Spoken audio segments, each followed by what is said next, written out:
La balance des paiements éclaire sur le niveau des déséquilibres internes, en particulier le déséquilibre des finances publiques. Ainsi, le solde courant des paiements extérieurs d'une économie traduit le déséquilibre entre l'épargne et l'investissement. Un déficit du compte courant peut donc être interprété comme un excès de la demande globale par rapport à l'offre. Les comptes extérieurs du Mali, à savoir la balance des paiements et la position extérieure globale, sont établis conformément à la 5e édition du manuel des balances des paiements du Fonds monétaire international publié en 1993.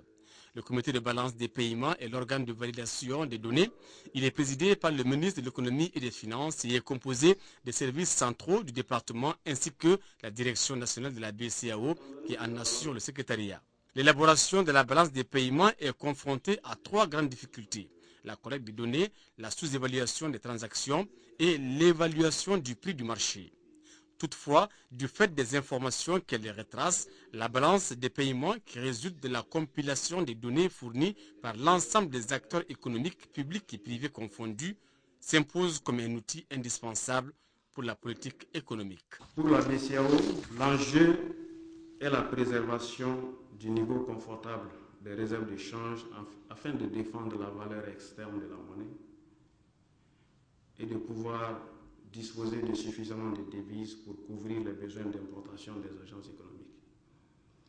Ces importations ont augmenté de façon sensible ces dernières années au Mali, passant de 825 milliards en 2005 à 1646 milliards en 2010. Cette journée dont le thème est l'analyse de la balance des services dans les pays pour l'opportunité d'engager un dialogue avec le secteur privé et formuler des politiques adéquates permettant au Mali de tirer le meilleur profit des activités de son secteur privé particulièrement dynamique. Méthodologie du bureau du vérificateur général, la question est au centre d'un atelier dont les travaux ont démarré ce matin ici à Bamako. Il s'agit de mieux expliquer cette stratégie afin d'améliorer le mécanisme de collaboration avec le pôle économique et financier et les relations entre cette structure et les autres vérifiés. C'est une initiative du bureau du vérificateur général. Ces assises regroupent des responsables ou gestionnaires ayant fait l'objet de vérification en 2011. Amadou Ouattara.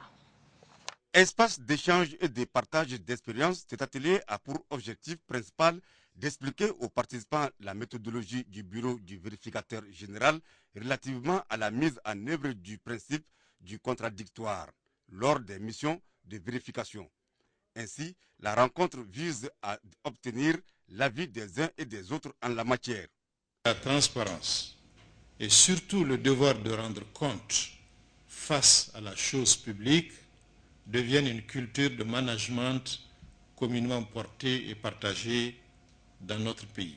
Pour enrichir et donner plus de vivacité au débat, l'atelier a réuni un panel de spécialistes intervenant dans le contrôle et la gestion des finances publiques.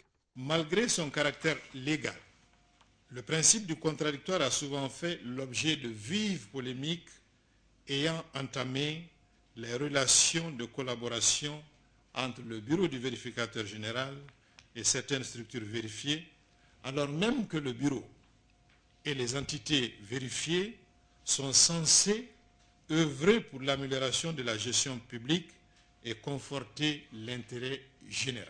Seule structure de contrôle externe à caractère administratif au Mali, le vérificateur général élabore chaque année un programme de mission déterminant le nombre de structures à vérifier, la nature des vérifications et les secteurs dans lesquels il intervient.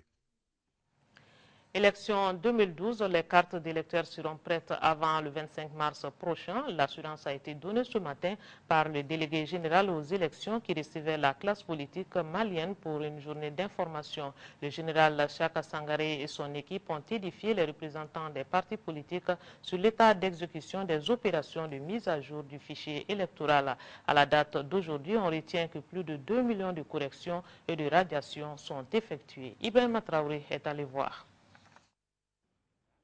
À la délégation générale aux élections, ça travaille actuellement jour et nuit. Résultat, les opérations de saisie des inscriptions sont complètement terminées.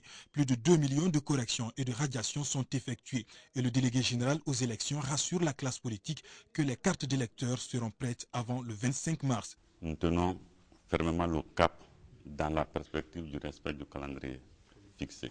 Le fichier électoral fiable, c'est le fichier consensuel. Et pour avoir le consensus, nous avons estimé qu'il est souhaitable, sinon il est nécessaire, d'associer la classe politique. Mais j'avoue que nous avons raté quelque peu le coche parce que beaucoup de partis politiques ne sont pas venus pour la simple raison